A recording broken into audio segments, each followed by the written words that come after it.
ذكر رحمة ربك عبده زكريا إذ نادى ربه نداء خفيا والله أحد الله الصمد الله الصمد يولد لم يلد ولم يولد। বিস্ময়কর এই শিশুটির জন্ম হয়েছে কোরআনের হাফেজ হয়ে। কি অবাক হচ্ছেন?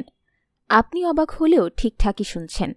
ছোট এই শিশুটি মায়ের গর্ভ থেকে হাফেজ হয়েই জন্মগ্রহণ করেছে, অর্থাৎ বাচ্চাটি জন্মগতভাবেই কোরআনে হাফেজ। দুনিয়ার বুকে এমন অলৌকিক ঘটনা হরহামেশাই ঘটে যাচ্ছে।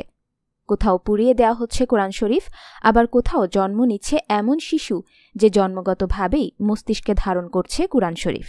والسماء رفعها ووضع ألا تطغوا وأقيموا الوزن بالقسط ولا تخسروا خذ الكتاب وآتيناه الحكم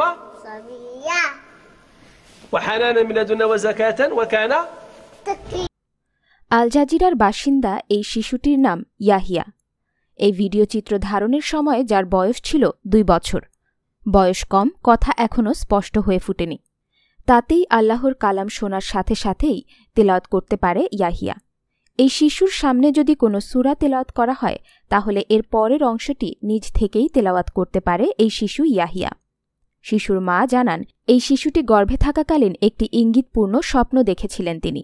স্বপ্নে তিনি একটি মুক্তা পেয়েছিলেন, তিনি তা গ্রহণ করেছিলেন এবং আগত শিশুটির নাম যাতে ইয়াহিয়া রাখা হয় সে ব্যাপারেও তিনি স্বপ্নে নির্দেশ পেয়েছিলেন।